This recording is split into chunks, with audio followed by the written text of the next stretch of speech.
दक्षिण भारत रे बड़ राजनेतांकर मध्य आकस्मिक मृत्यु हो पारे। विश्वास अच्छी भरोसा अच्छी दलरे दोलगोविंद चापरे मधुसूदन एवं रथ उपरे बामन रूप दर्शन कले पुनर्जन्म हुए नहीं। किंतु ए वर्ष 14/3/2025 मसीहा शुक्रवार दिन चंद्रग्रहण लगुच।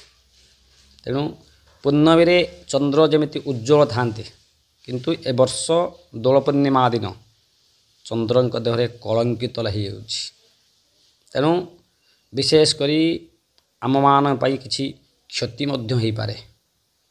साधारणतः भारत रे दक्षिण भारत रे राज्य मानंकरे क्षति मध्य हेबार सूचना मिलुछि।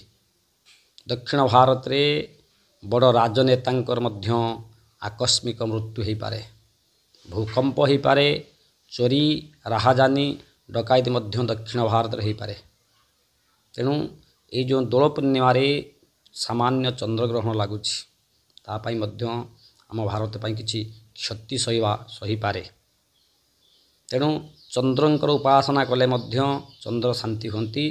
चंद्र को कलंकित करा जाउछि से दोल पूर्णिमा 14/3/2025। 15/3/2025 रंग खेल बा होली रंग जरा कह जाए से दिन मध्य शनिवार पड़ुछि। से मध्य शनिवार मंगलवार घरवार थिबा हेतु से मध्य भारत पाई आम देश पाई मध्य टिके क्षतिकारक होई पारे। पुणी ठीक 15 दिन पर 29/3/2025 सेटा आपणकर अमावास्यार अच्छी शनिवार से दिन मध्य सूर्य पराग अच्छी। जे भारत रे जे एमिति सूर्य पराग चंद्र पराग रहिबा आम मानंग पई शरीर मध्य असुस्थ देखा दिए। देश देश मध्य युद्ध मध्य देखा जाए, राज्य राज्य मध्य शत्रुता देखा जाए। बड़ बड़ राजनेता मानकर मध्य आकस्मिक निहत हो पारती। दिनकू दिन भारत रे चोरी डकायत भूकंप राहाजानी भली मध्य समस्या देखा जाए।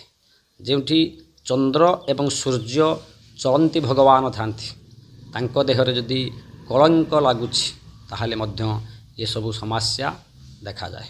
तेणु साधारणतः आमे चंद्र एवं सूर्य को कलिजुगरे चलंती भगवान रूपे पालन करूँ। तेणु तांकुर मध्य जदि आमे प्रतिकार करती से मध्य किछि मात्रा रे देखा जाए।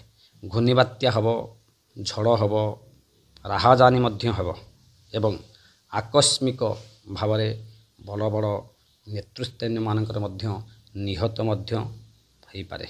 एवं ए सप्ताह जो चलिबो ए सप्ताह मध्य ओडिशा रे धूली जड़ मध्य होबार चांस अच्छी। वर्षा मध्य हेबार अच्छी एवं शासक दल शीतलता मध्य प्रवेश करिवे। विरोधींकर चापरे शासक दल मध्य शीतलता मध्य अनुभव करे। ए मासर विशेषकरी पथ दुर्घटना राहाजानी एवं ओडिशा रे मध्य देखा देव। ओडिशार दक्षिण अंचल रे इसो विशेष भावे परिलिखित हेबो। तेणु आमे सूर्य को यदि उपासना करती 29/3/2025 पाई जो सूर्य पराग अच्छी से मध्य सूर्य किछि मात्रा रे संतुष्ट हो पारती। से तो अच्छी 29-15 दिन पर किंतु 14/3/2025 पाई चंद्र को उपासना करंतु। आपणकर निज निज अंचल रे शिव मंदिर मानक क्षीर कर्पूर सहित शिवं को आराधना करंतु एवं शिवं लिंग रे क्षीर कर्पूर 5टी त्रिशाखा छिद्रविहीन बा छिद्रविहीन बेलपत्र मत समर्पण करंतु। चंद्र को उपासना करंतु, चंद्र को शक्तिशाली करंतु। ता फल ए दुर्घटना ए सबू किछि मात्रा रे वर्ती जीव सुनिश्चित हब किंतु तार मात्रा कमी जाई पारे। तेणु चंद्र को उपासना करंतु।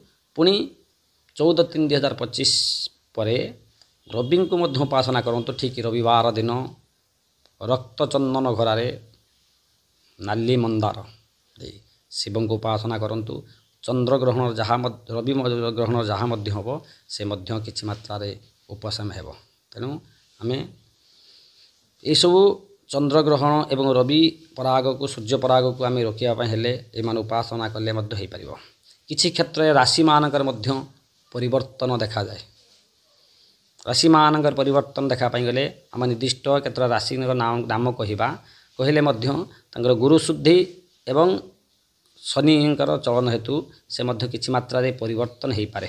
ତେଣୁକରି ସର୍ବଶେଷରେ ସର୍ବଭାରତୀୟ ଯେତେ ସନାତନ ଧର୍ମୀ ଅଛନ୍ତି ରବିବାର ଦିନ ଶିବଲିଙ୍ଗ ଉପରେ ରକ୍ତ ଚନ୍ଦନ ଘରା ଏବଂ ନାଲି ମନ୍ଦାର ଅର୍ପଣ କରନ୍ତୁ। ସମସ୍ତ ରାଶି ପାଇଁ ଶୁଭ ହେବ। ଏବଂ ସୋମବାର ଦିନ 7ଟି ବେଲପତ୍ର ସହିତ କ୍ଷୀର ଏବଂ କର୍ପୂର ଜଳ ଶିବଙ୍କୁ ସମର୍ପଣ କରନ୍ତୁ। ବିଶ୍ୱର ମଙ୍ଗଳ ହେଉ, ଆମର ମଙ୍ଗଳ ହେଉ, ଏହା କାମନା କରି ଶିବଙ୍କୁ ଉପାସନା କରନ୍ତୁ।